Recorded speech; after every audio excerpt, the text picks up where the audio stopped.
in this video, we're going to practice the reactions of alkynes rather. Always get those mixed up.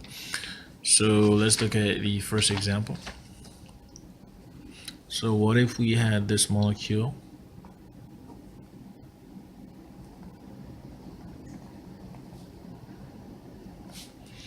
right, and we added sodium amide in the first step in the presence of water in the second step? What would be the reaction? What would be the product? Well, again, it's helpful to know that all we're doing is forming an alkyne here anytime we add sodium hydroxide with 2 on halogen on a carbon chain. And so we'll get something that looks like this.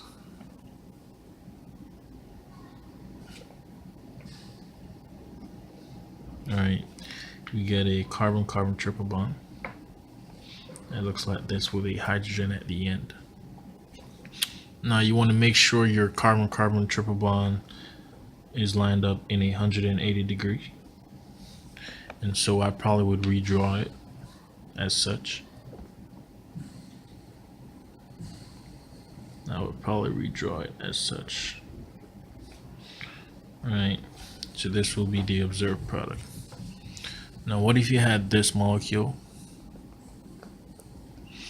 and you added ozone in the first step, and the second step you added DMS?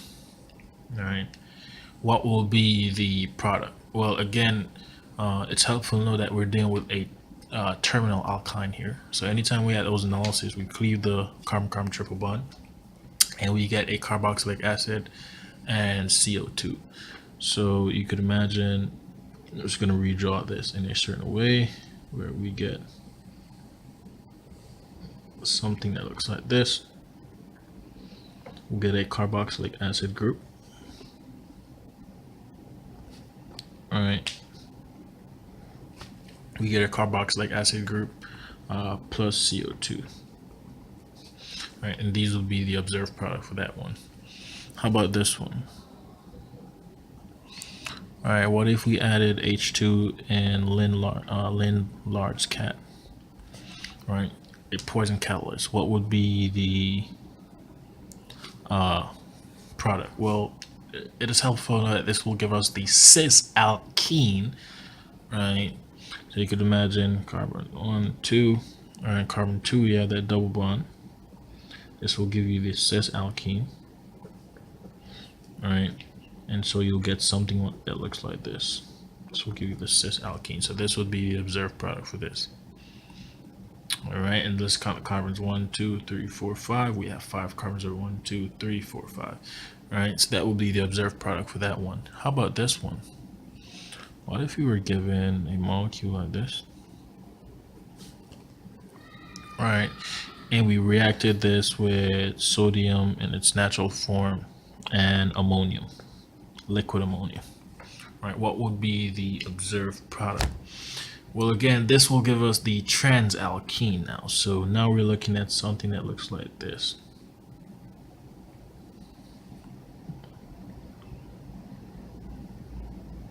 All right, so now we're looking at something that looks like this. It will give us the transalkene. So this gave us the trans, this gave us the cis.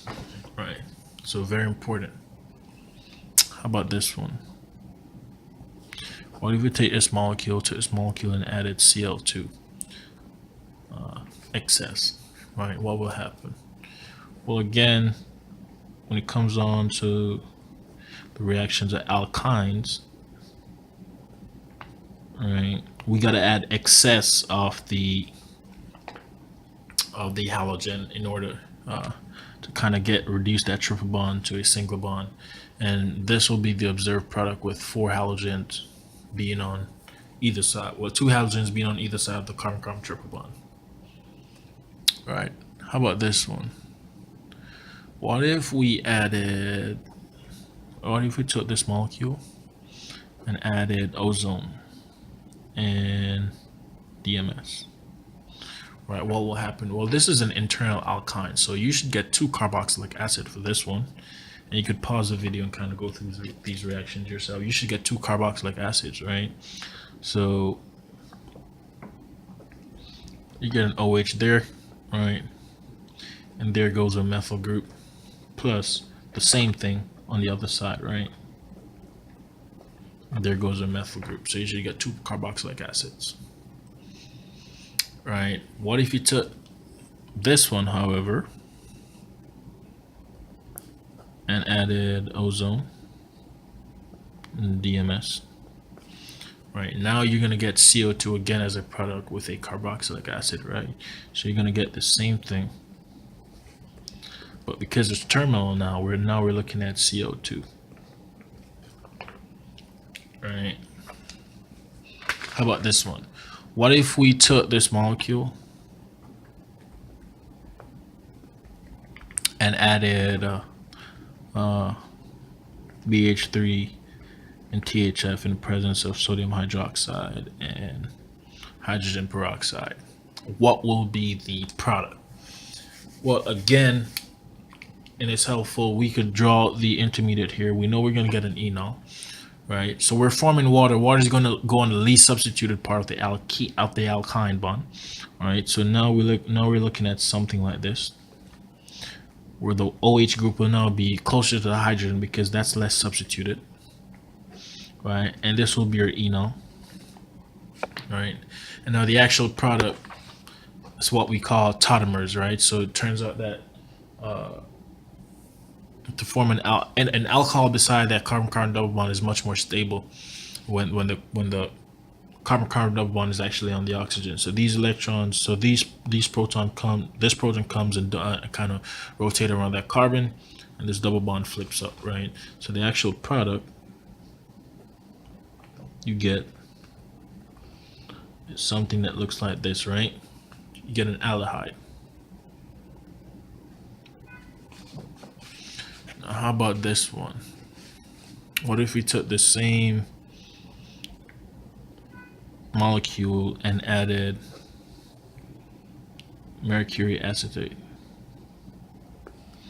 in the presence of sodium borohydride? All right, what will be the product?